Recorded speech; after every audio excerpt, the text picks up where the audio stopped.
Olá, gente! Tudo bem? Como prometido, estamos aqui para lhe falar um pouquinho sobre a Páscoa, né? Então eu queria trazer com você a instituição da primeira Páscoa, tá? A instituição da primeira Páscoa, o seu significado e a celebração da última Páscoa e o significado dela para a nossa vida hoje. Pois bem, a primeira Páscoa foi instituída lá quando o povo de Israel estava no Egito, então a gente chama da Páscoa judaica, né? Que foi especificamente para o povo de Israel, quando eles estavam no Egito e Deus tinha prometido libertá-los, livrá-los de lá. Eles estavam, então, nesse tempo no Egito já há 430 anos, isso fazia parte do plano maravilhoso de Deus, e Deus levanta, então, um libertador chamado Moisés para tirá-los de lá. E Faraó resistiu muito à saída do povo de Israel do Egito. Por isso Deus forçou ele através das pragas, né? A gente já ouviu, vocês já ouviram essa história várias vezes. E a 10ª e última praga seria a morte de todos os primogênitos, tanto de pessoas quanto de animais no Egito. Porém, foi instituído então nesse momento essa Páscoa, essa celebração para os israelitas como simbolismo dessa libertação incrível e maravilhosa. Só Deus podia libertar o povo de Israel do Egito. A gente tem que entender muito bem esse fato, né? Situações da vida que prende pessoas, que deixam em cativeiro, só Deus pode fazer. Pois bem, então, dessa forma foi instituída então a Páscoa judaica. Lá quando o povo de Israel ainda estava no Egito, antes um pouquinho de sair, ouça. Chamou, pois, Moisés todos os anciãos de Israel e lhes disse, eu estou lendo em Êxodo capítulo 12, versículos 21. Chamou, pois, Moisés todos os anciãos de Israel e lhes disse, escolhei e tomai cordeiros segundo as vossas famílias e imolai a Páscoa. Tomai um molho de isopo, molhai no sangue que estiver na bacia e marcai a verga da porta e suas ombreiras com o sangue que estiver na bacia. Nenhum de vós saia da porta da casa até pela manhã.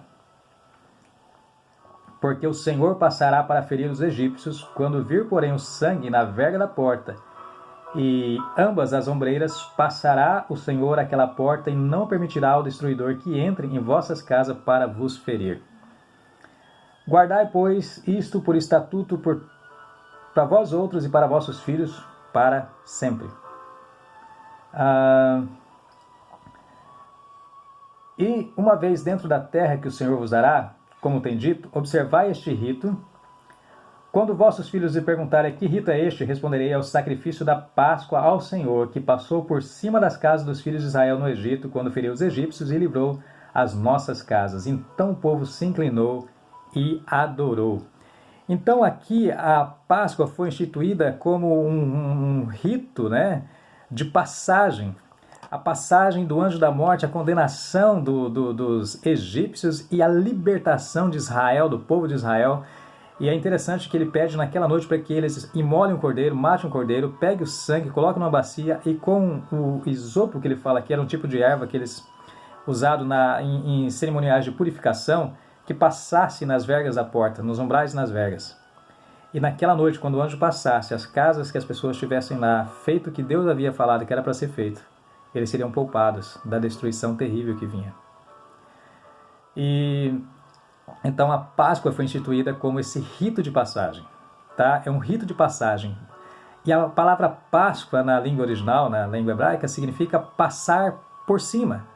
Passagem, passar por cima, o anjo passou por cima, como diz o versículo aqui, ele fala, quando vossos filhos perguntarem, respondei, é o sacrifício da Páscoa ao Senhor que passou por cima da casa dos filhos de Israel no Egito. Então o Egito foi destruído naquela noite, todos os primogênitos, já era essa 10ª praga que Deus usou para libertar o povo de Israel do Egito, e essa foi terrível, mas o povo de Israel foi poupado dessa e de todas as outras, porque Deus tinha um plano maravilhoso na vida deles. E quando nós obedecemos e honramos a Deus, fazemos exatamente o que Ele diz, a gente pode ser liberto. Isso era o simbolismo que Deus estava levando para as pessoas. E quando vocês saírem daqui e ir para a terra, observar que seja por estatuto perpétuo, Ele diz. Então aqui foi a primeira Páscoa, a instituição da Páscoa judaica. Agora, trazendo para os nossos dias, né, o que isso significa?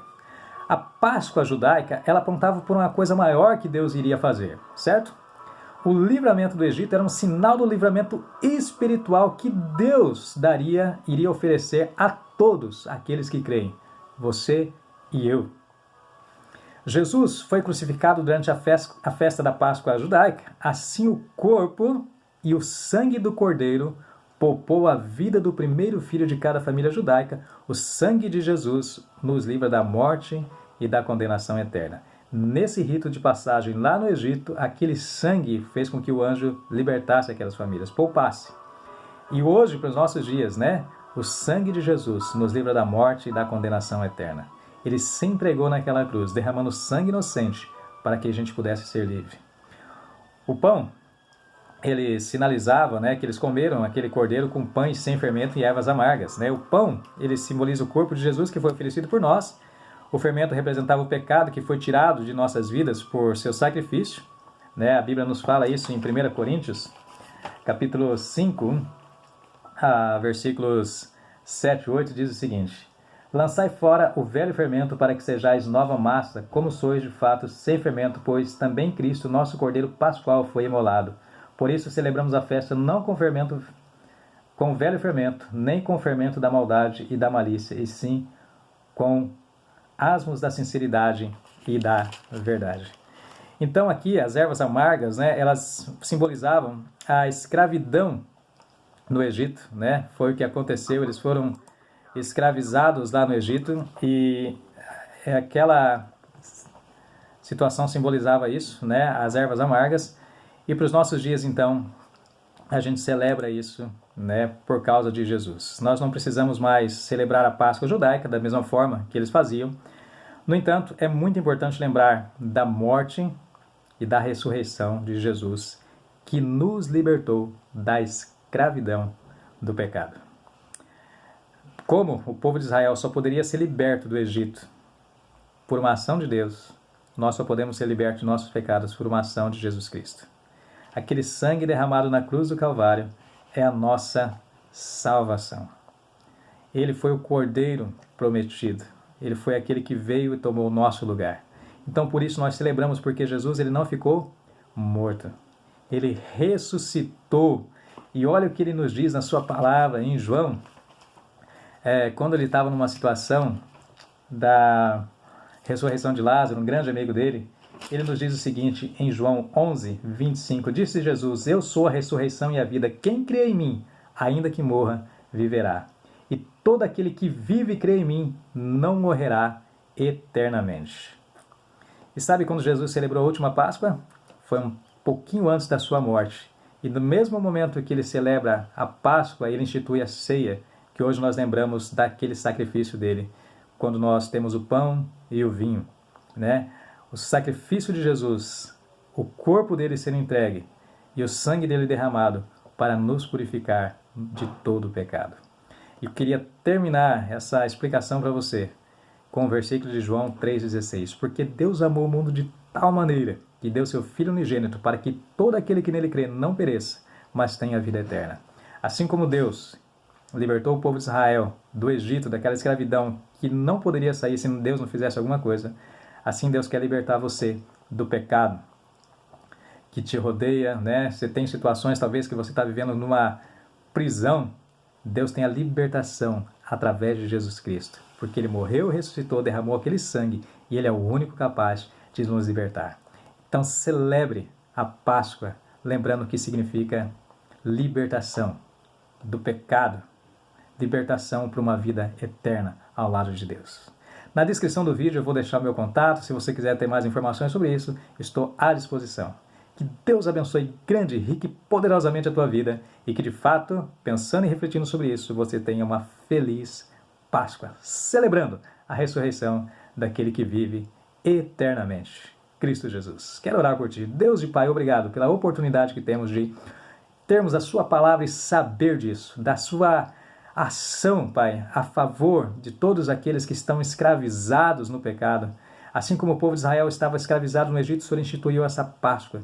O Senhor livrou, libertou e depois apontava então para aquilo que aconteceria. Jesus vindo, morrendo em nosso lugar, derramando sangue. E quando nós obedecemos, assim como o povo de Israel fez exatamente o que o Senhor disse, foram libertos, foram salvos. Assim o Senhor quer fazer para com aqueles que ouvem e atendem a sua palavra, que é a Bíblia Sagrada. Então nos ajude a obedecer tudo que o Senhor tem nos falado. Peço a sua bênção sobre cada um os que nos acompanham nesse momento e que de fato tenham um dia abençoado e uma feliz Páscoa com Jesus vivo, ressurreto para toda a eternidade, nos dando a esperança de estar com o Senhor para toda a eternidade, a todos aqueles que creem. Obrigado por essa oportunidade, que o Senhor abençoe cada um, em nome de Jesus. Amém e amém. Que Deus abençoe e, se Deus permitir, amanhã a gente volta com o nosso estudo, cronológico da Bíblia. Nos acompanha e saiba mais um pouco do plano maravilhoso de Deus para a sua vida. E mais uma vez, agradeço se já é inscrito. Se não é inscrito, se inscreva no canal, ative o sininho para receber as notificações. E, se quiser, compartilhe esse vídeo para que as pessoas possam também saber do plano maravilhoso de Deus para as suas vidas. Ok? Um bom dia, um excelente domingo. Que Deus abençoe grande, rica e poderosamente você e a sua família.